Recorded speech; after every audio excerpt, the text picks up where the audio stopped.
Bon dia. Ara vaig aquí al CEMAC, a la Generalitat de Catalunya, a fer una conciliació administrativa, que és el requisit previ per posar la demanda d'acomiadament al jutjat. Per força has de fer aquesta conciliació, que avui en dia no té cap mena de sentit, perquè com que es van carregar els salaris de tramitació mai s'arriba a cap acord. M'explico. Abans de la reforma laboral 2012 hi havia el que s'anomenava sempre els salaris de tramitació. Tu posava des del moment de l'acomiadament fins que hi havia una sentència, el treballador, a banda de la indemnització per acomiadament, votava els salaris deixats de percebre, des del moment que havia posat la demanda fins la sentència que condemnava a l'empresa per l'acomiadament procedent.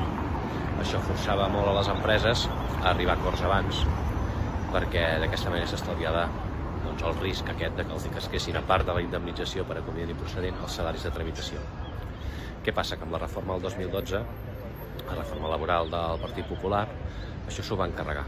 I ara les empreses tenen l'opció de, quan es declara un acomiadament procedent, doncs readmet el treballador i pagar aquests salaris de tramitació, però s'estalvien la indemnització per acomiadament procedent, o l'opció de pagar directament l'acomiadament procedent, sense pagar els salaris de tramitació. Els salaris de tramitació avui en dia només es paguen si es declara l'acomiadament nul.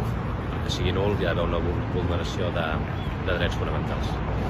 Llavors, aquestes conciliacions, com són obligatòries, les hem de fer, a la pràctica no serveixen per res, quasi mai s'arriben a acords, perquè l'empresa no té cap incentiu per arribar a un acord, perquè sap que si igualment perd judicialment, només haurà de pagar la indemnització, no haurà de pagar els salaris de tramitació.